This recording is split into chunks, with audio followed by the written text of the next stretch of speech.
Man, good to have you down here hanging out at the beach. Oh, it's always fun to come to Daytona in July because it's July 4th weekend. That's my favorite.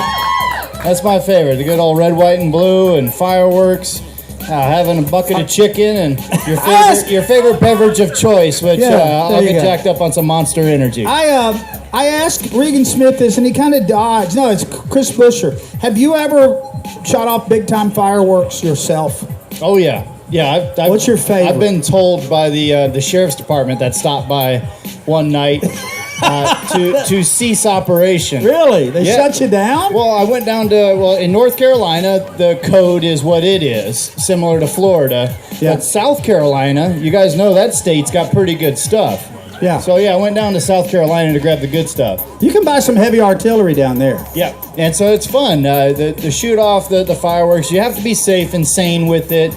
But when you get a group of guys together and a lot of crew guys who get creative, and then it gets into the wee hours, you're like, okay, we do need to try to keep this as safe and smooth as possible. But, this one year we got into a battle on the lake where we don't even know the guy across the cove. But we would shoot our fireworks and it'd go boom, boom, boom, boom, boom, boom.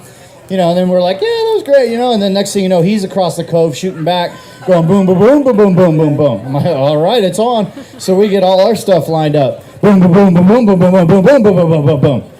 Then he's shooting back at us. That's awesome. It went on for a good 2 hours, and we ran out of stuff. You ran out of time and money and energy and everything else. Well, man, you're just having a sensational year. I've known Kurt for a long time. I'm so happy with the success that you're having this year, man. I just think it's tremendous. Well, thanks, Doug. It's been a great year with all the hard work from Tony Gibson, the crew chief on the 41, and all these guys were looking to break out of their shell and get back to what they did in the early parts of their career. And a lot of them took the task of working with Danica and trying to get her up and going and to develop her as a driver. But this core group of guys basically was Dale Jr.'s guys back at DEI. Right. When Tony Gibson and that gang, they won a bunch of races at Daytona and Talladega, and they were together in the early 2000s. And so when you have a core group of guys that have been together that long, man, they are awesome. They are all clicking on 8 cylinders each. They all take care of each other's work and overlap, and they just keep getting better and better. And now we've been running great on all styles of tracks, short tracks, the intermediates. We won at Michigan a couple of weeks ago.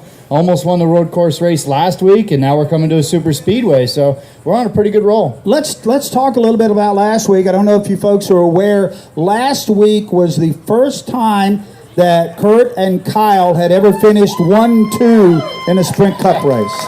I still can't believe it. It's like we finished 1-2 first time? Really?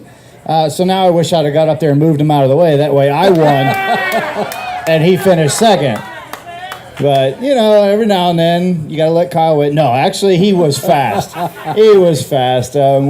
We tried to chase him down at the end. I got bottled up in some traffic, and Clint Boyer was tough to pass because he was really good in turn 4. And that's where I was making most of my moves other than turn 11. And so it took me a couple extra laps to get by Boyer.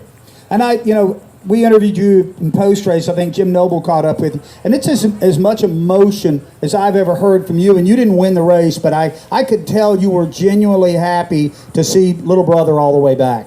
I was very happy. And to watch him go through all the rehab with getting his right leg better, his left foot better, and then the mental side of being out of the car for so long, it'll wear on you.